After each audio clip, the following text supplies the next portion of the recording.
Illegal immigration, a major focus in President Trump's first month in office. My next guest is committed to helping the Trump administration address cartel activity in America's biggest city, right here in New York. New York Drug Enforcement Agency Special Agent in charge, Frank Tarentino. Thank you so much for being here. The Drug Enforcement Administration, I should say. Let me just ask, how are things going? I know that the DEA here has been helping the Trump administration with deporting illegal immigrants. How is that effort going in the first month?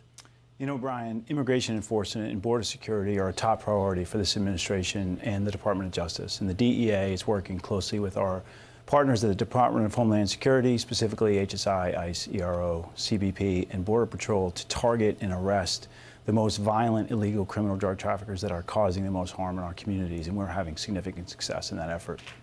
There's been reporting that the numbers are lower than what they wanted. Is the city getting in the way?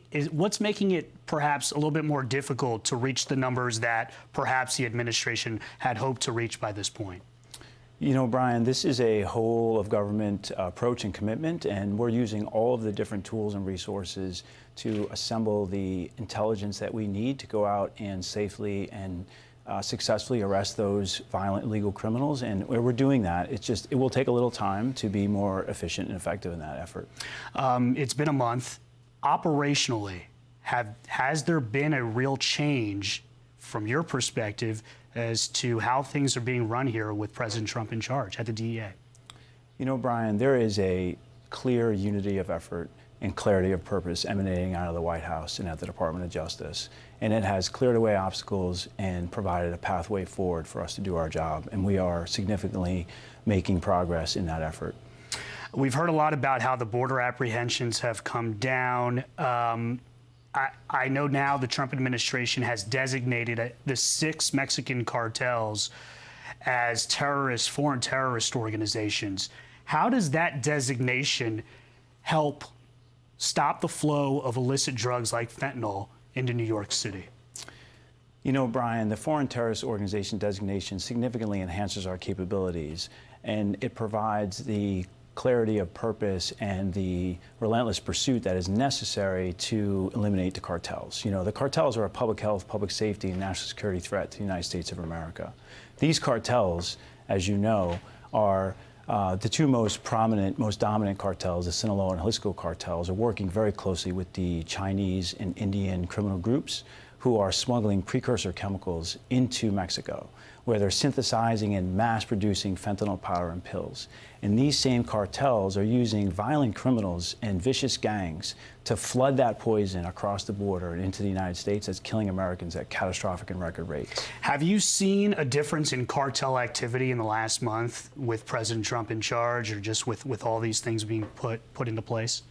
You know, Brian, with our partners at the FBI, HSI, and all the other federal agencies, to include our state and local counterparts, we are working tirelessly every single day to identify and eliminate those significant drug traffickers and drug trafficking organizations like Tren de Aragua and MS-13, who are causing the most harm, and we've had significant success in that regard.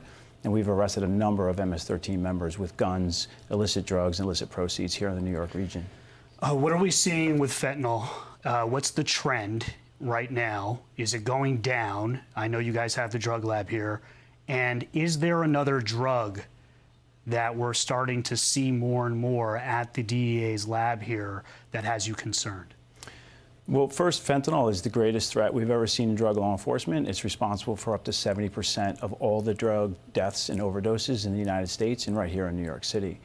We have seen a noticeable drop in the lethality in the pills that we are analyzing in our labs across the country. It was once 7 out of 10 pills. It's dropped down to 5 out of 10 pills. But this threat is still very real, and we're working tirelessly every single day to make the efforts that are necessary to keep our citizens healthy and safe here in New York City. And finally, for folks that can understand, how are those drugs typically making their way into New York City? Because I think it's important they understand this as to how perhaps the border plays a part here.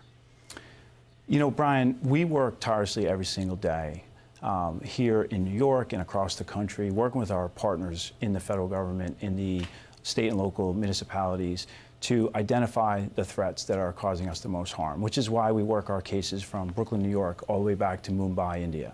from Queens, New York, back to Bogota, Colombia, and from, most importantly, the Bronx, New York, back to Culiacan, Mexico, much like Nicholas Domenici's investigation. And this is our global pursuit mindset, to identify and to eliminate those drug trafficking organizations that are causing the most harm.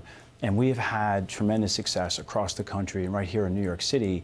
And as recently, we have seized 4.3 million pills right here in New York City, and over 450 pounds of fentanyl powder, enough to kill 29 million Americans. Wow, it's astounding. The drones flying over Mexico looking for fentanyl labs. Hugely beneficial to you guys, DEA. Is that stuff you're using in real time? That intelligence? Absolutely. That's using all of the federal law enforcement community, the Department of Defense, and the intelligence community to wield all their tools and resources to attack this threat from every possible angle. New York's DEA Special Agent in charge, Frank Tarentino, thank you so much for being here. Very much appreciated. Thank you, Brian. Yep.